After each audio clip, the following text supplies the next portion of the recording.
Tym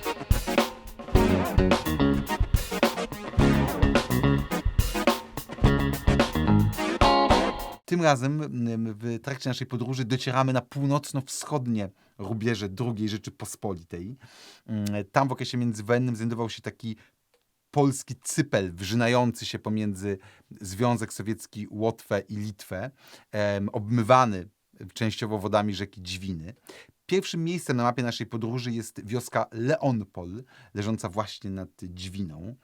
W okresie międzywojennym określana takim mianem Kresy Kresów, miejsce bardzo odległe, ale tam jeszcze przetrwały do dnia dzisiejszego, przetrwała zarówno od dawna polska szkoła, przetrwały również kolumna wybudowana jeszcze na przełomie XIX i XX wieku dla upamiętnienia uchwalenia Konstytucji 3 maja, która była drugą konstytucją w historii świata. Spotkaliśmy tam również dwie starsze panie, które opowiadały o życiu w II Rzeczypospolitej. Wspominały, jak u nich było gwarno, wesoło, a po drugiej stronie rzeki, gdzie znajdował się już Związek Sowiecki, zawsze cisza, ciemność, tak jakby nie było tam żadnego życia. No i niestety ta ciemność we wrześniu 1939 roku przelała się przez rzekę, pochłonęła Leonpol i zamknęła jego mieszkańców w totalitarnym więzieniu Związku Sowieckiego. Z Leonpola ruszamy przez bagna nazywane mchami jelniańskimi do miasteczka Dzisna. To z kolei miasteczko, które było bodajże najbardziej na wschód wysuniętym pszczółkiem II Rzeczypospolitej.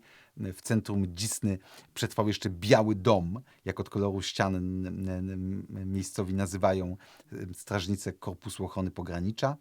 Przetrwał również posadowiony na brzegu Dźwiny, to są właściwie ruiny, przetrwały ruiny dawnego szpitala powiatowego, przy którym kiedyś stał pomnik Józefa Piłsudskiego. Dzisiaj oczywiście już go nie ma. Co ciekawe, w ogóle cały ten region, dzisiaj oczywiście wchodzący w skład Białorusi, to było miejsce, gdzie w międzywojniu bardzo intensywnie rozwijał się białoruski ruch narodowy, o czym kapitalnie opowiadał mi Kastuś Sytal, lokalny krajoznawca, historyk. No, niestety ten ruch narodowy białoruski nie spotykał się z przychylnym stosunkiem władz polskich. Z centralnej Polski przysłano policjantów, urzędników, nauczycieli, którzy zupełnie nie rozumieli tutejszych realiów, traktowali Białorusinów z wyższością.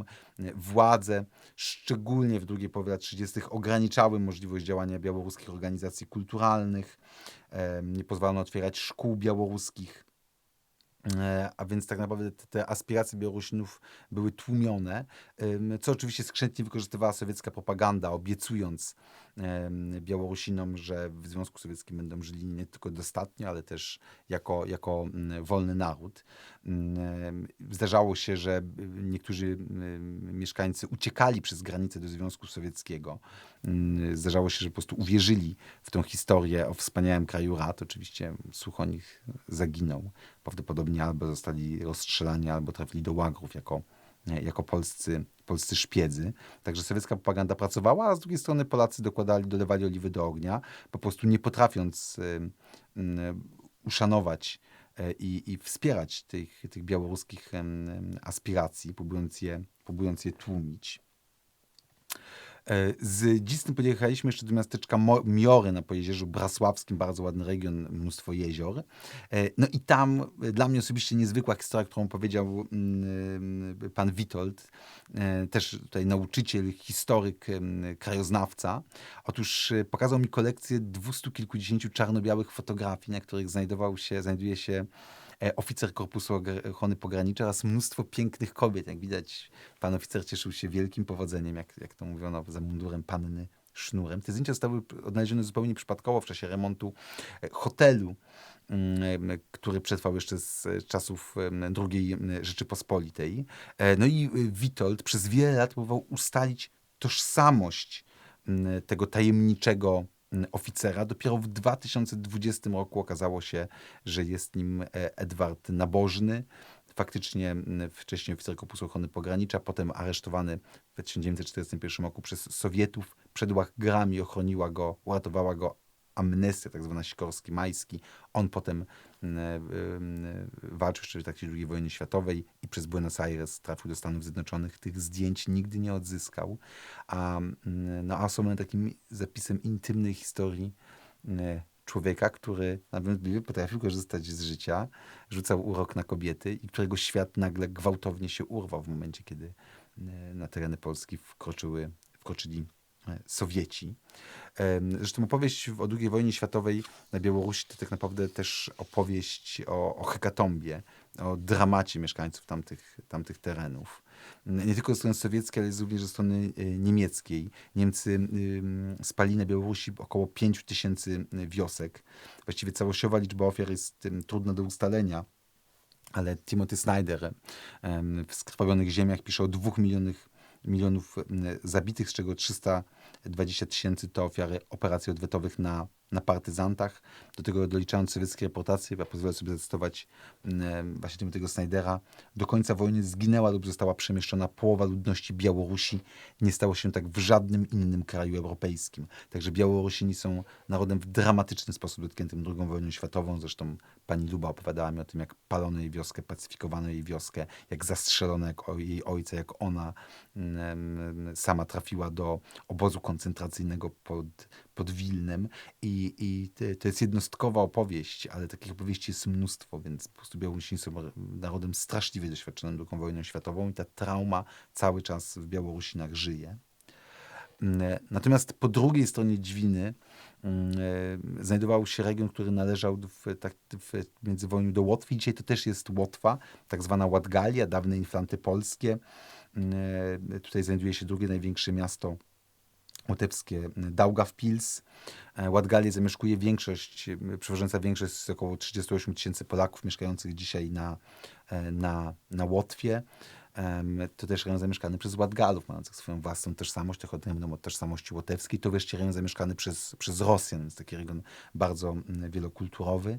Ja wędrując właśnie wzdłuż rzeki Dźwiny, ale właśnie po tej stronie już łotewskiej, czyli w Ładgali, spotkałem panią Nadjeżdę, urodzoną w 1915 roku, która wspominała jeszcze czasy, kiedy dopiero kończyła się w zasadzie jako dziecko pewne migawki, ale momenty, kiedy rodziła się łotewska niepodległość, także ona przeżyła ponad 100 lat, nigdy nie opuszczając swojej rodzinnej wioski. Nieopodal znajdują się również dwa miasteczka, Piedruja i Druja. Kiedyś to było jeszcze do I wojny światowej jedno miasteczko, potem podzielone rzeką. Piedruja była po stronie łotewskiej, Druja z kolei po stronie polskiej. Dzisiaj Druja znajduje się na terytorium Białorusi. Oczywiście rzeki nikt nie przekracza, to jest granica pomiędzy Unią Europejską a autorytarną Białorusią rządzoną przez reżim prezydenta Łukaszenki.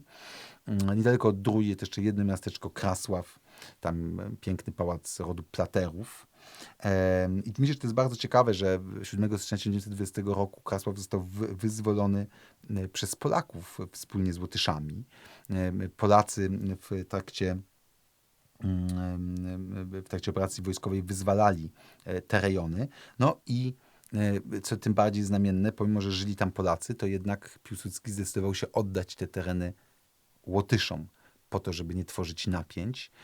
I być może z tego wynika, że Łotwa była chyba jedynym państwem w trakcie międzywojnia, z którym Polska nie miała konfliktów, sporów terytorialnych.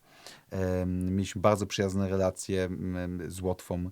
To był taki rzeczywiście sojusz oparty na przyjaźni i na wspólnej historii walki z bolszewikami. Także Łotwa pokazuje, że narody Europy Środkowej mogą wspólnie, razem, jeżeli tylko się zjednoczą, przeciwstawić się rosyjskiemu imperializmowi.